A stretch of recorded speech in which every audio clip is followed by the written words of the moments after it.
In the tense setting of Kingdom of Heaven, the opening moment between Saladin and Baldwin is not merely a meeting between two enemies, but a gripping battle of wits. Beneath the blazing desert sky, where thousands of Muslim and Christian knights stand face to face, ready for a bloody clash, the two leaders confront each other in breathless silence. Not a sound is heard, only the piercing gaze of their eyes and the winds sweeping the sand. Then, in a moment that seemed like the spark of war was about to ignite, they suddenly wave to each other. This gesture, though simple, carries the weight of mutual recognition between two formidable opponents. Though standing on opposite sides of the battlefield, they choose to wait, letting the other speak first.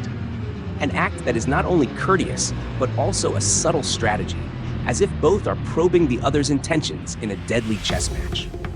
This unexpected respect heightens the tension, for it stands in stark contrast to the hostility waiting to erupt. This very moment lays the foundation for a historic dialogue, where words become weapons mightier than swords and spears. The dialogue between Saladin and Baldwin begins with a dramatic offer of peace. Under the scorching sun, where the line between life and death grows fragile, Saladin, the dignified Muslim general, steps forward with a voice deep yet sharp. "I beg you to withdraw your cavalry and let me resolve this." No threats, no arrogance, only a sincere plea, as if he were staking his honor to avoid a bloodbath. These words, though gentle, thunder across the desert, testing the patience of thousands of warriors suppressing their thirst for battle. Baldwin, the Christian king whose face hides illness, responds with remarkable composure. "I beg you to return safely to Damascus." The repetition of "I beg you" is not only a mark of harmony, but also a mental duel, as though the two leaders are playing a deadly game of chess with words. Baldwin's wish for safe passage is not merely a courteous gesture, but a reminder that peace, however fragile, can still triumph over the blade. Baldwin's words rang out like an invisible blade, sharp yet without bloodshed. Before Saladin, the Christian king stood firm in the middle of the desert, his voice calm yet filled with power. "Ronaldo Chatillon will be punished. I swear it. Withdraw, or we will all die here." There was no direct threat, but the statement carried an ominous warning, echoing through the ranks of thousands of warriors gripping their weapons, ready to charge into battle. Baldwin did not say that Saladin would die, but emphasized a grim vision. Hundreds of thousands of Muslim and Christian knights would fall in vain. His choice of words, precise and wise, heightened the drama, as if each syllable were a step along the edge of a blade.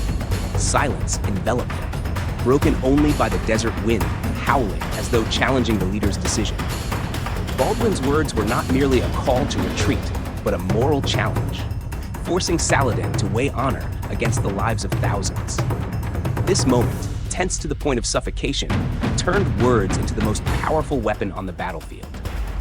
The moment Saladin and Baldwin exchanged words was not just a dialogue, but a dramatic battle of minds.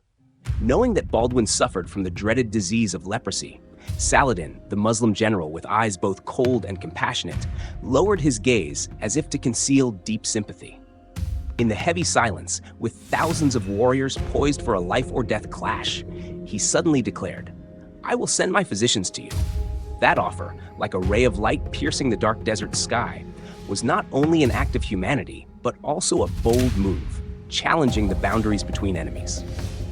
Baldwin, though frail in body, responded with a gesture that stunned the battlefield. He expressed his thanks in Arabic, the language of Saladin, the language of the enemy. That sound rang out, strange yet powerful, like an invisible sword slicing through hatred.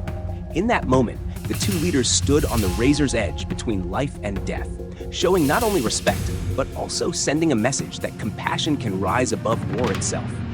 This gesture made the air even more charged, as if peace were dangling on the very tip of a sword. The moment Saladin responded to Baldwin was a pinnacle of both tension and humanity. When Baldwin, the ailing Christian king, unexpectedly uttered the greeting "Salam" in Arabic, the entire battlefield seemed to hold its breath. That voice, echoing across the blazing desert, where thousands of Muslim and Christian warriors stood face to face, poised for a bloody battle, was an act of astonishing boldness.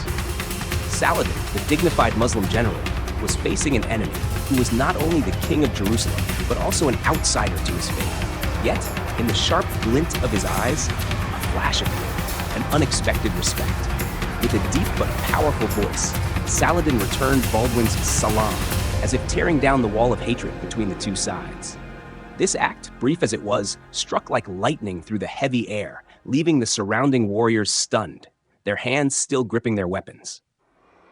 That moment was not only a mutual recognition between two leaders, but also a moral test, where mercy confronted the edge of death.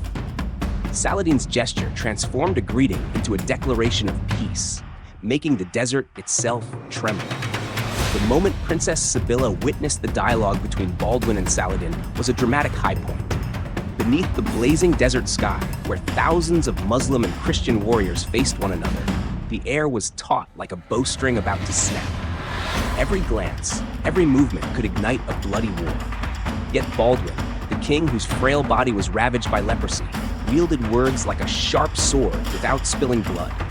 With astonishing composure, he persuaded Saladin to withdraw an entire mighty army with nothing more than wise and respectful speech. Sibila, watching from a distance, her eyes wide in wonder, felt as if she were swept into a whirlwind of emotion. She saw her brother, without drawing his sword or ordering an attack, compel a formidable force to retreat. That moment, like a miracle on the razor's edge of life and death, shook her heart. The desert wind howled, blending with the haunting silence, as if the whole world was holding its breath before the power of words.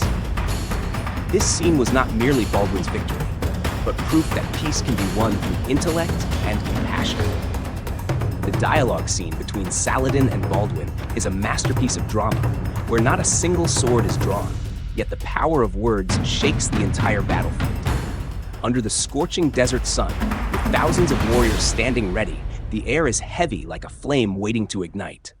Yet, contrary to all expectations of a bloody battle, this scene is a haunting battle of wits, with no violent climax or shocking revelation.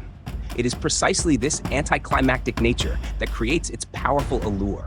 No blood, only words as sharp as blades, cutting through hatred and deciding the fate of thousands of lives. Beneath the calm exterior lies a profound lesson in conflict resolution, respect and communication.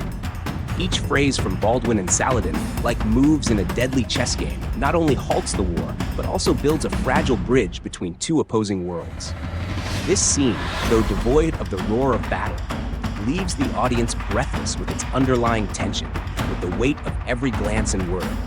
It stands as proof that on the razor's edge between life and death, intellect and compassion can shape history more powerfully than any sword.